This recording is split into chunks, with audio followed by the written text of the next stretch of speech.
Hi everyone and welcome to the video. So this week I've recently just picked up a multi-cart from Aliexpress for the Game Boy Advance. So this is the super card. It was one of the cheapest ones that was on Aliexpress at the time, so decided to give it a go and see how good it is. It got delivered within just over a week, so again not bad delivery. It comes with the USB adapter and the cartridge itself. So you could pay, I think it was about £2 extra to get a 2GB SD card included with it. I decided against it because most of the time they are pretty much cheap generic SD cards and they don't really last very long, so I decided to use one of my own. So the card looks okay, it feels alright, sticker looks very cheap. Slot at the top of the SD card to go in, and then there's all the chips on the back which do the magic.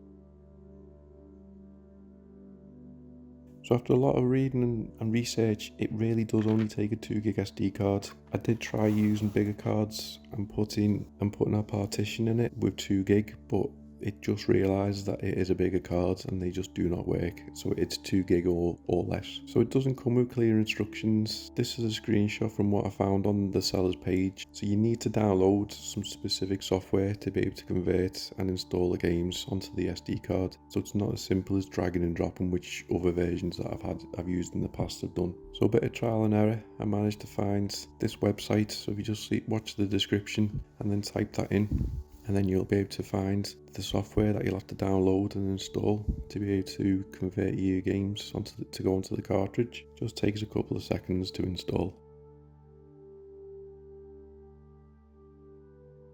Then once it's installed, you just need to add your games. So find wherever your ROMs are saved, add them in. So I'd add a couple to start with. Let it do its thing.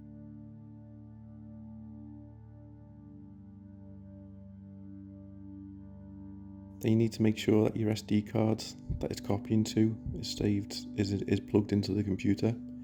So you find the location of the SD card, you click OK, make sure it's there, then you click back, and then you click the output button, and then this will convert the games onto your SD card. Then when you open your SD card, you'll see it's now saved the games and it's made 3 files for each one. So once that's done, pop the SD card back into the cartridge.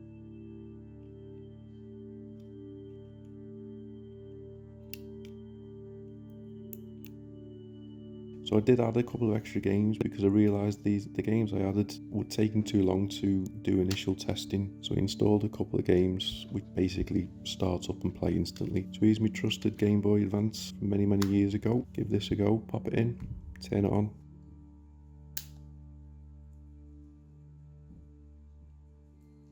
And then it should come up with a list of all the games. Apologies for the picture quality, but it's not the greatest of screens. So it just does a little bit of loading, and then that's it, the game starts.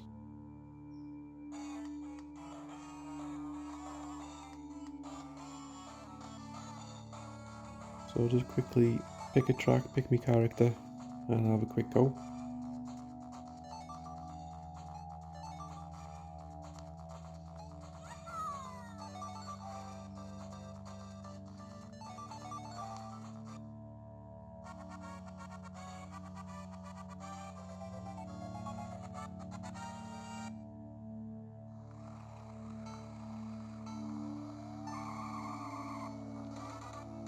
So the first time I tried it, it seemed to work okay. The second time I tried it, there was a lot of slowdown and juddering, so not a great first impression.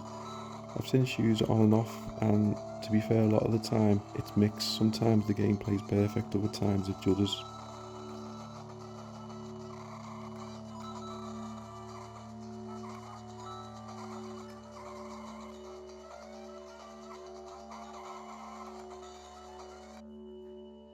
And then these are the options. These show the shortcuts that you can use for saving and loading, and if you've got any cheats.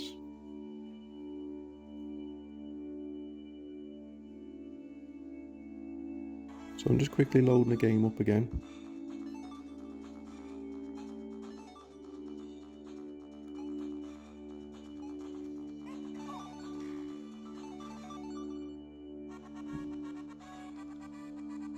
So I thought to save a game, you press L, R, select and A, and I thought this was what was going to save the game. So this is what I initially did, then turned it off, turned it back on just to check if it worked.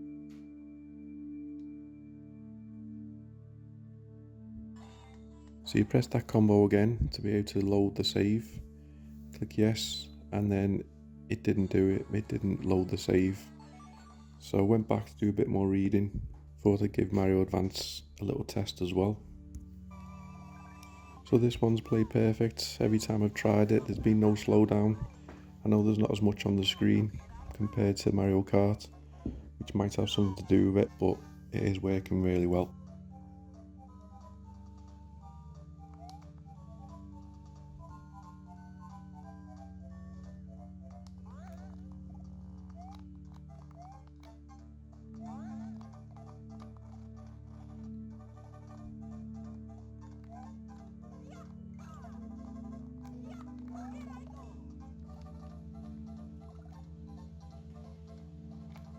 So then I press L, R, select and B.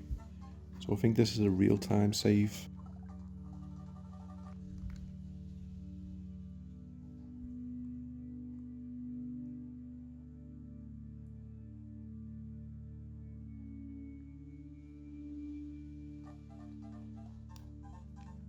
And then I turn it off and on again, just to see if we've got a working save this time.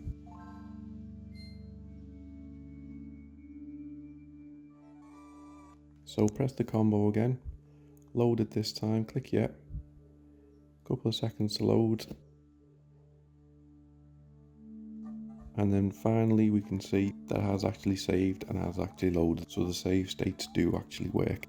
So in conclusion, would I recommend it?